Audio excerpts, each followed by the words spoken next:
श्री गणेशाय नमः। श्री सीतारामाभ्यां नमः। श्री हनुमते नमः। श्री उमापते नमः। श्री गुरुवे नमः। सब संतन की जय जय।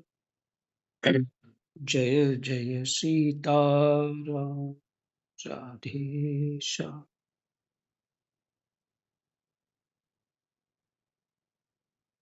दशम स्कंद है और छठा अध्याय और प्रसंग है पूतना उदार। दशम स्कंद छठा अध्याय पूतना उदार।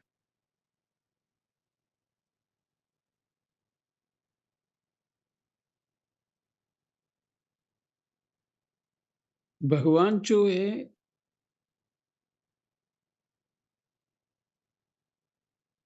जो धर्म पे चल रहे हैं उनका तो उद्धार करते हैं, और जो अधर्म पे भी चल रहे हैं उनका भी उद्धार करते हैं। हम्म,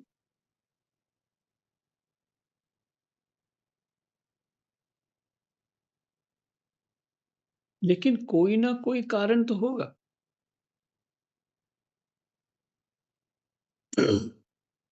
पूतना के पास इतनी योग्यता तो थी कि वो भगवान तक पहुंची,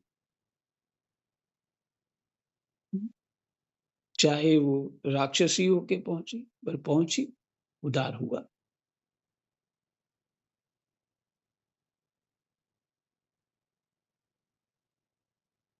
कुछ ना कुछ कारण रहा होगा पीछे, पूतना इस स्थिति में क्यों आई।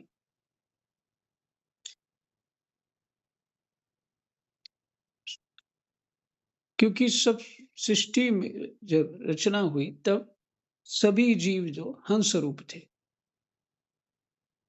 ऐसे कहा जाता है।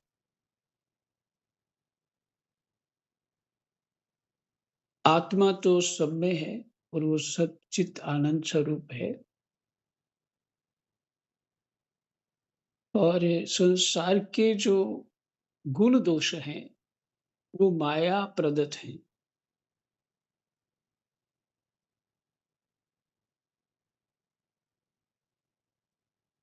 आत्मा में कोई गुण दोष नहीं होता, ये गुण दोष माया के हैं।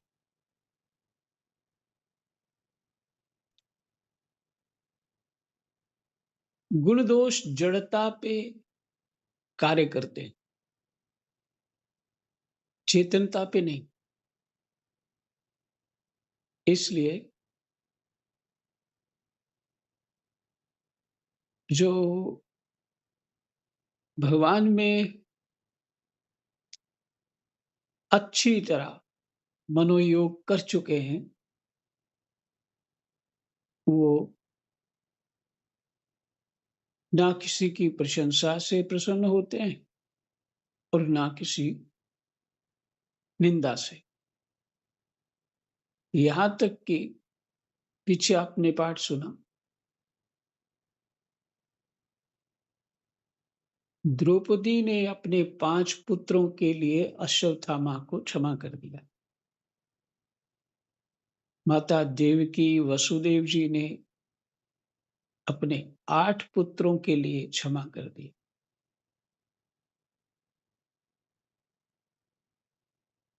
पर साधारण जीव के लिए ये संभव कदापि नहीं है, क्योंकि वो त्रिगुणात्मक सृष्टि में डूबा हुआ,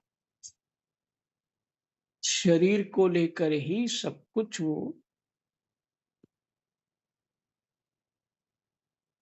लोक परलोक मानता है।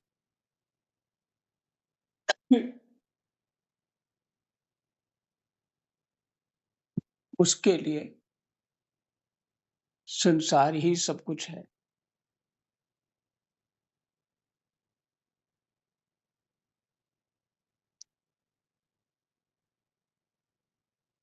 परंतु जो जिनका मनोयोग रूप मनोयोग रूप स्थिति है परमात्मा में, वो इन सब ना सुख को महत्व देते हैं ना दुख को। पीछे आपने ये भी सुना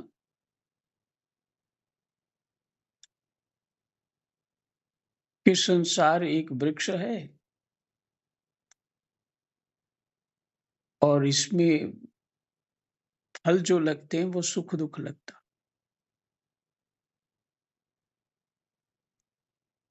तो जिनका फल की ओर ध्यान नहीं है,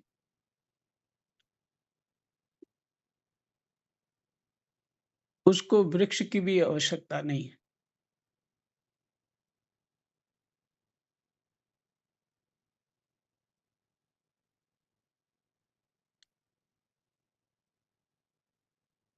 जिनका विवेक खुल चुका है,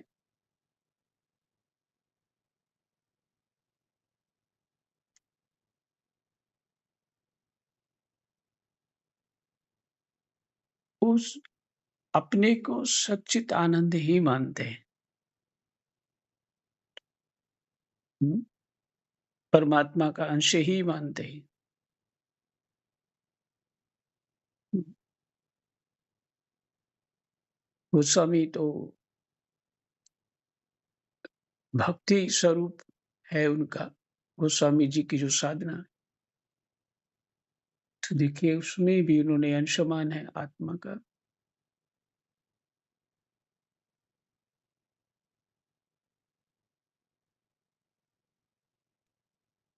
तो इसलिए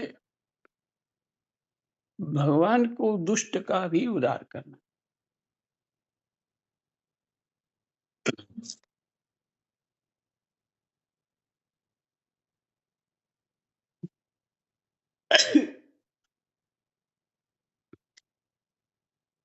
तो यहाँ पूतना यहाँ तक पहुँच गई भगवान तक। उस सारी लीला क्या हुई, थोड़ा फिर से स्मृति हो जाएगी। हम सब पाठ कर लेते हैं। कृष्णाय वासुदेवाय हरे परमात्मने प्रणतः क्लेशनाशाय गोविन्दाय नमः।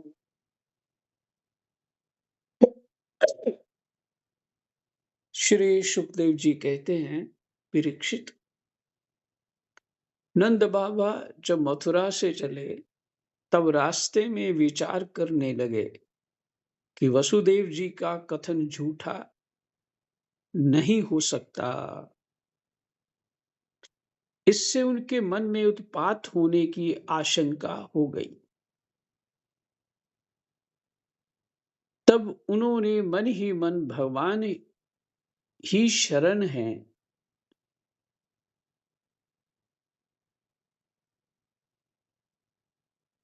तब उन्होंने मन ही मन भगवान ही शरण है, वे ही रक्षा करेंगे, ऐसा निश्चय किया। उन्हें भगवान की शरण के अतिरिक्त तो कुछ और ही नहीं है, ही नहीं। इसलिए इस तरह से लिखा, भगवान की शरण में है, वे ही रक्षा करेंगे, ऐसा निश्चय किया। फिर से परीक्षित, नंद बाबा जब मथुरा से निकल चले तब रास्ते में विचार करने लगे कि वसुदेव जी का कथन झूठा नहीं हो सकता। इससे उनके मन में उत्पात होने की आशंका हो गई। नंद बाबा के अभी तो मिल के गए ना वसुदेव जी से, और उन्होंने संकेत तो कर दिया था कि उत्पात हो रहे हैं, इसलिए तुम जाओ।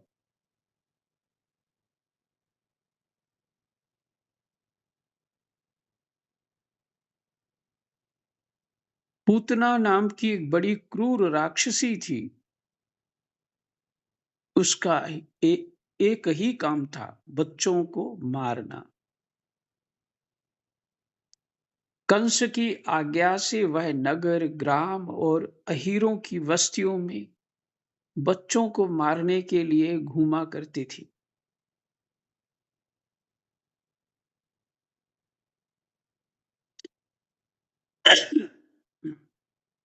यहाँ के लोग अपने प्रतिदिन के कामों में राक्षसों के भय को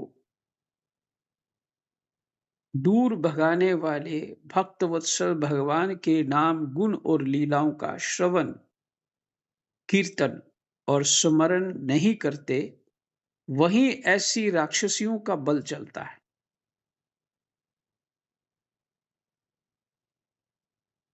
सुखदेव जी कह रहे हैं ये बात।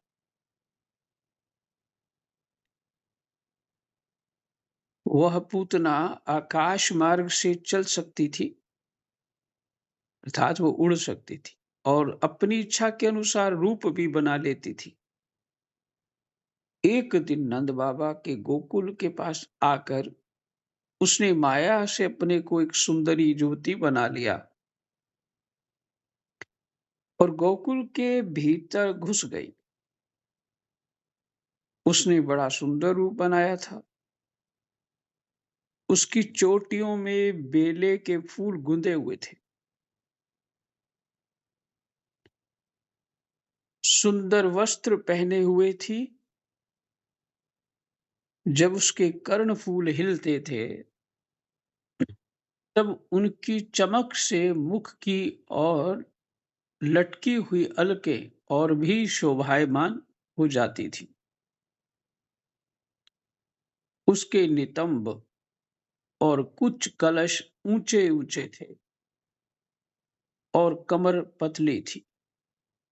वह अपनी मधुर मुस्कान और कटाक्ष पूर्ण चितवन से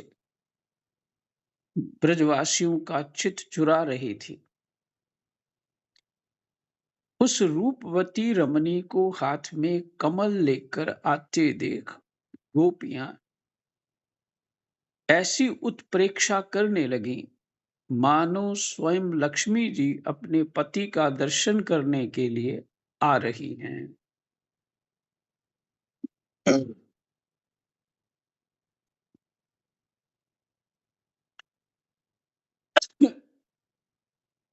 पूतना बालकों के लिए ग्रह के समान थी।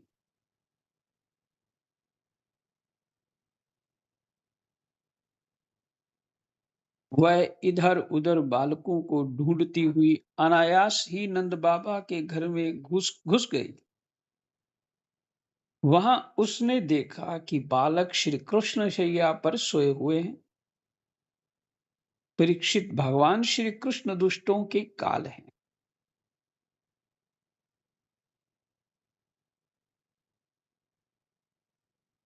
परंतु जैसे आग राख की ढेरी में अपने को छिपाए हुए हो, वैसे ही उस समय उन्होंने अपने अपने प्रचंड तेज को छिपा रखा था। भगवान ने अपने प्रचंड तेज को छुपा छिपा रखा था। भगवान श्री कृष्ण चर अचर सभी प्राणियों के आत्मा,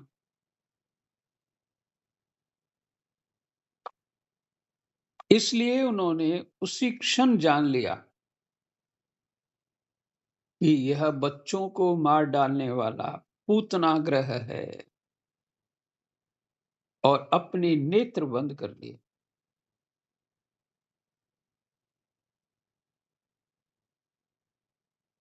कि मैं तो कुछ जानता ही नहीं, इसमें सारे भाव दिए हैं कि नेत्र क्यों बंद किए हैं। और भगवान उसका इंतजार कर रहे थे ना।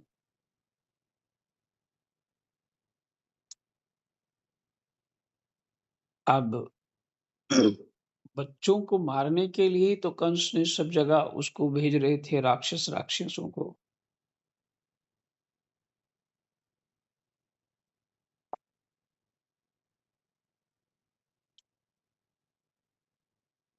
तो भगवान और भी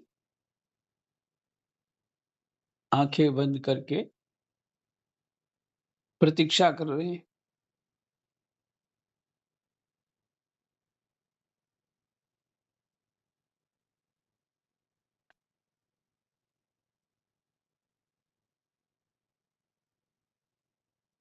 ये एक टिप्पणी मैं बता देता हूँ इसमें।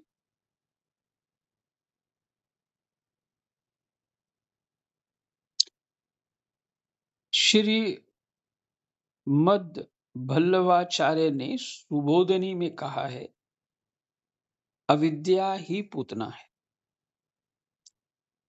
अविद्या मैंने अज्ञान। भगवान श्री कृष्ण ने सोचा कि मेरी दृष्टि के सामने अविद्या टिक नहीं सकती, फिर लीला कैसे होगी, इसलिए नेत्र बंद कर लिए। फिर दूसरी टिप्पणी किसी के, ये पूतना बाल घातनी है,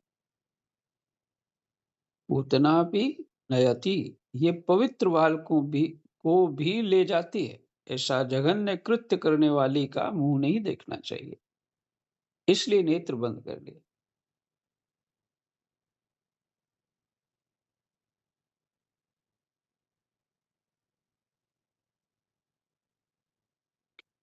तो ये सब भाव हैं, आप अपना ही भाव रखिए, जो भी हो। ऐसे बहुत सारे भाव हैं इसमें।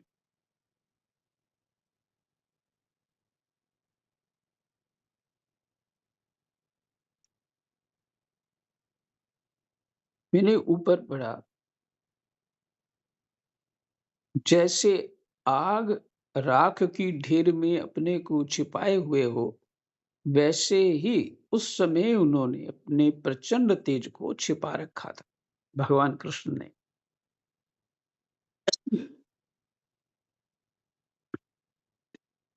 तो भगवान और कोमल और शांत हो गए, आंखें भी नहीं खोली। पूतना बड़ा कंफर्टेबल होके उसको पकड़ेंगी, कृष्ण को।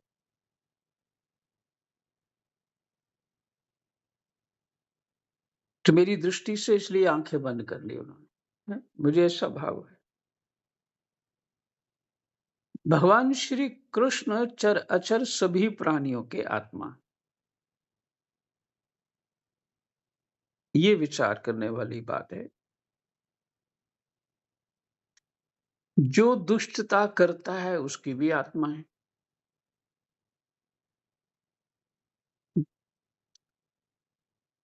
तमोगुण जो है वो इसी रूप का होता है। तो उत्पन्न करना और पालना, फिर संहार करना, ये भी तो भगवान के काम। जिससे पालन करना के काम बहुत सारे भक्त लोग करते हैं, संत लोग करते हैं, धार्मिक लोग करते हैं। उसी तरह उत्पन्न करने का काम भी ऐसे सज्जन लोग करते हैं। उसी तरह तमोगुण जो प्रधान है, उसमें भी सबको ड्यूटी मिली हुई है, कुछ ना कुछ। तो तीनों गुणों के पीछे तो सत्व रज तम के पीछे जो पावर देने वाले वो भगवान ही है। इसलिए ये कहा, भगवान श्री कृष्ण चर अचर सभी प्राणियों के आत्मा। क्योंकि जीव अपने आप को त्रिगुणातीत होकर के समझ पाता है, तीनों गुणों से परे होकर के समझ पाता है। वो जो उसका स्वरूप है, ना सत्वगुण रहता है, ना रजोगुण, ना तमोगुण।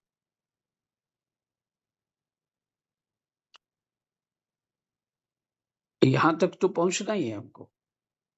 तो इसी में सत्वगुण और तमोगुण रजोगुण में उलझे रहेंगे, राग द्वेष प्रेम इत्यादि जो जगत का है उसी में मोह इत्यादि है, फँसे रहेंगे, तो त्रिगुणातीत कहाँ से हो जाएँगे? इसलिए वसुदेव देवकी जी माता जी ने जो क्षमा कर दिया, ये गहरा ज्ञान उनको है। पीछे उन दोनों की स्तुतियों में मिलता है। ब्रह्मांड निकाया निर्मित माया रोम रोम प्रतिवेद कहे। मम उर्सो बासी ये उपहासी सुनत धीर मति थिर न रहे। जिनके एक रोम में कोटि-कोटि ब्रह्मांड है, ऐसे वो परमात्मा है।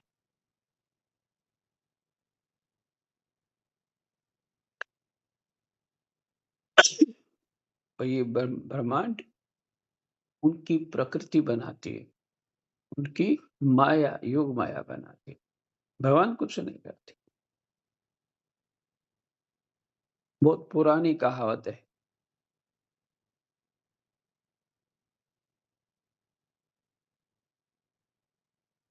कोई संत कह रहे थे, बड़ा पुराना, बहुत पहले सुना था। तुलसी जग में दो बड़े, माया और धाम। छद माया दामोदर मैंने धाम ऐसा कुछ था। धाम ऐसा ऐसा कुछ था। तुलसी जग में दो बड़े,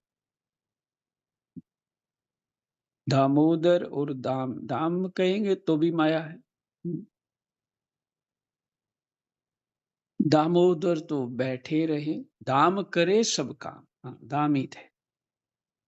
दाम जो है माया शक्ति है, भगवान की योग माया बने, यही सब कुछ है।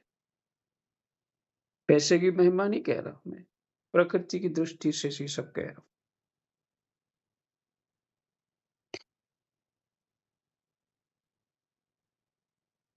माया सब कुछ करती रहती है और दामोदर कुछ नहीं करते। ऐसे कभी कभी विनोद होता था तो इसी चर्चा होती।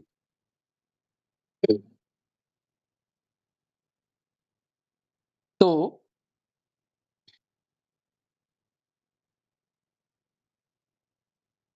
जो चर प्राणी अचर प्राणी, जब ये शब्द आ जाएगा तो ये प्रकृति योग माया के जो चर और अचर से परे है, वो आत्म तत्व है। उसका कल्याण क्या करना है, वो हुआ पड़ा है। यही गुण मिटाना है अपना, कि चर और अचर का। तो उलझे रहेंगे इस जगत में।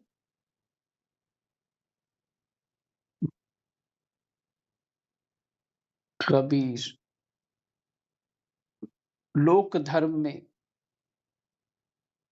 कभी परलोक धर्म में, किसी और चीजों में उलझे रहेंगे। और इनको सब कुछ छोड़ने का जो साधन है, जो है, वो परमात्मा का चिंतन है।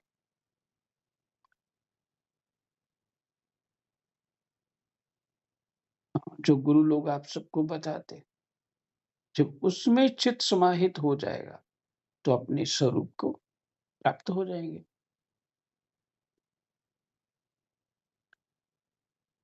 और अभी भी शरीर रहते हुए जो हम मरते हैं फिर जन्मते हैं, जिसको जो मरता है वो जन्मता है, तो बाहर का आवरण है। लेकिन भीतर जो होता है सूक्ष्म शरीर, वो तो मरता ही नहीं है, वो तो अमर है। वो खाली शरीर बदलता है कर्मानुसार। वो कर्म भी उसका अपना बनाया होता है, इसका अर्थ है उसकी वो रुचि है। जो रुचि होती है वही जीव कर्म करता। तो जो दूसरा शरीर मिलता है कर्मानुसार, तो वो उसका अपना ही बनाया। इसलिए इस चक्र से तभी बाहर निकल सकते हैं जब हम सूक्ष्म शरीर से भी उठ जाएं, परे हो जाएं, उन्हें तृणातीत हो जाएं।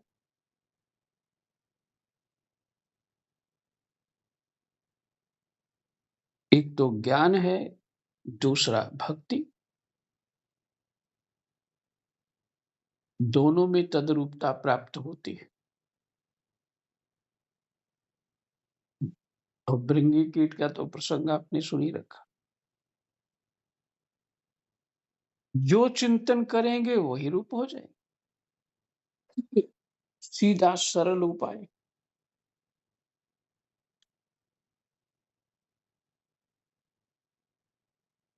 इसलिए उन्होंने 8वां श्लोक है, भगवान श्री कृष्ण चर अचर सभी प्राणियों की आत्मा है। इसलिए उन्होंने उसी क्षण जान लिया कि यह बच्चों को मार डालने वाला पूतना ग्रह है, और अपने नेत्र बंद कर लिए, जैसे कोई पुरुष भ्रमवश सोए हुए सांप को रस्सी समझकर उठा ले। यही भाव मुझे आया था। भगवान जब वो जानती है कि देवता है, विष्णु है, तो असावधान है, क्योंकि एक तो वो ब्राह्मणों को, साधुओं को, उनके धर्म के कार्यों को नष्ट करना चाहते हैं। हाँ? और ब्राह्मण साधुओं, क्योंकि वो कहते हैं कि ये विष्णु की जड़ तो यही है, जड़ को ही खत्म करो। विष्णु मिल गए, विष्णु और सोए हुए दिख रहे। सांप को रस्सी समझकर उठा ले, वैसे ही अपने काल रूप भगवान श्री कृष्ण को पूतना ने अपनी गोद में उठा लिया। मखमली म्यान के भीतर छिपी हुई तीखी धार वाली तलवार के समान पूतना का हृदय तो बड़ा ही कुटिल था,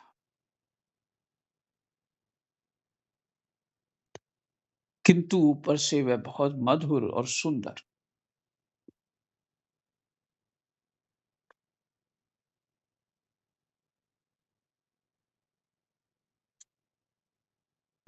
मधुर और सुंदर व्यवहार कर रही। देखने में वह एक भद्र महिला के समान जान पड़ती थी। इसलिए रोहिणी और यशोदा ने उसे घर के भीतर आई देखकर भी उसकी सौंदर्य प्रभा से हतप्रतिभ सी होकर कोई रोक टोक नहीं की, क्योंकि सुंदर बड़ी थी और वो आश्चर्य में लग रही थी। किसी ने रोक मैंने हैरान हो गए सब, हतप्रभ मैंने हैरान हो गए, तो कोई रोक टोक नहीं। चुपचाप खड़ी खड़ी देखती रही यशोदा जी। इधर भयानक राक्षसी पूतना ने बालक श्री कृष्ण को अपनी गोद में लेकर उनके मुंह में अपना स्तन दे दिया, दूध पिलाने लगी, जिसमें बड़ा भयंकर और किसी प्रकार भी पच ना सकने वाला विष लगा हुआ था।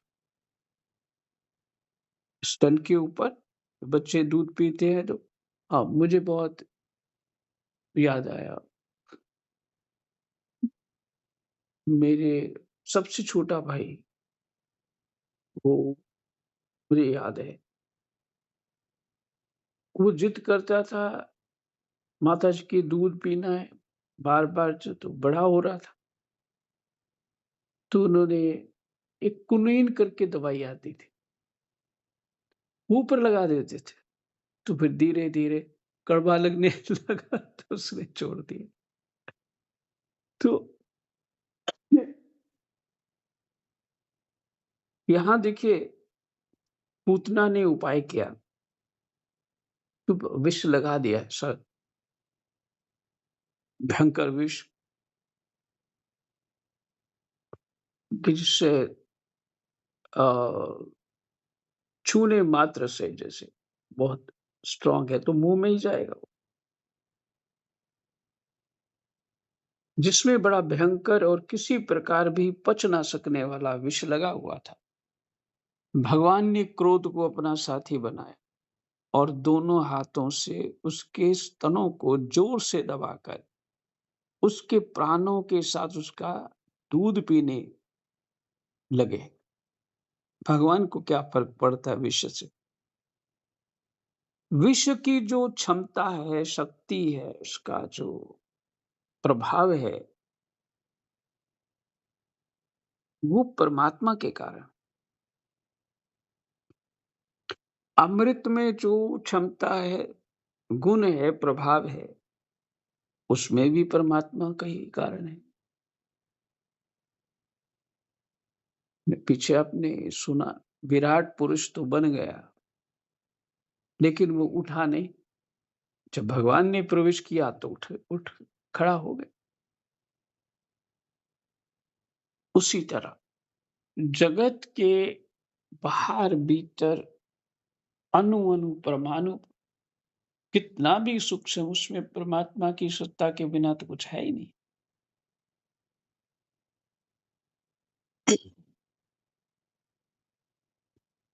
तो भगवान को क्या फर्क पड़ता, चाहे लोलीला करें चाहे ना करें।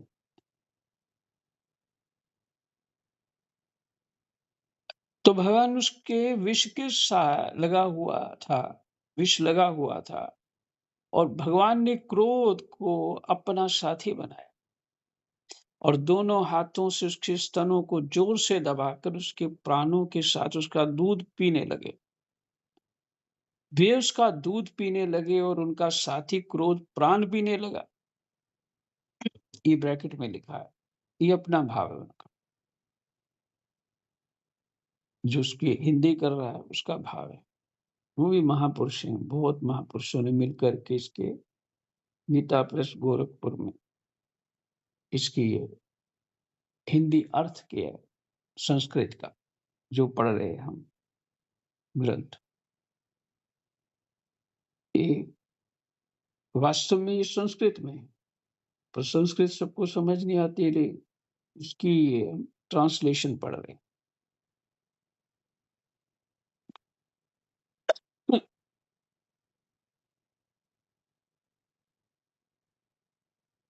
तो प्राणों के साथ उसका दूध पीने लगे। अब तो पूतना के प्राणों के आश्रयभूत सभी मर्म स्थान फटने लगे।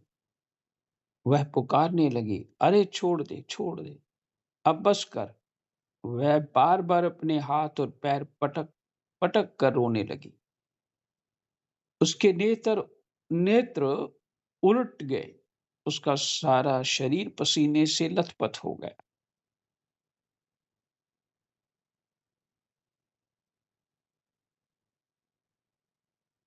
उसकी चिल्लाहट का वेग बड़ा भयंकर था। उसके प्रभाव से पहाड़ों के साथ पृथ्वी और ग्रहों के साथ अंतरिक्ष डगमगा उठा। इतनी जोर से वो चिल्लाई, सातों पाताल और दिशाएं गूंज उठी। बहुत से लोग वज्रपात की आशंका से पृथ्वी पर गिर पड़े। परीक्षित, इस प्रकार निशाचरी पूतना के स्तनों में इतनी पीड़ा हुई कि वह अपने को छिपा न सकी, राक्षसी रूप में प्रकट हो गई। उसके शरीर से प्राण निकल गए, मुंह फट गया, बाल बिखर गए और हाथ पांव फैल गए, जैसे इंद्र के वज्र से घायल होकर वृत्रासुर गिर पड़ा था, वैसे ही वह बाहर गोष्ठ में आकर गिर पड़ी। चलो, इसका कल्याण हो गया। जय जय सीताराम, राधे श्याम। तो 13 श्लोक पढ़े हैं मात्र, और क्योंकि समय हो गया 35 मिनट।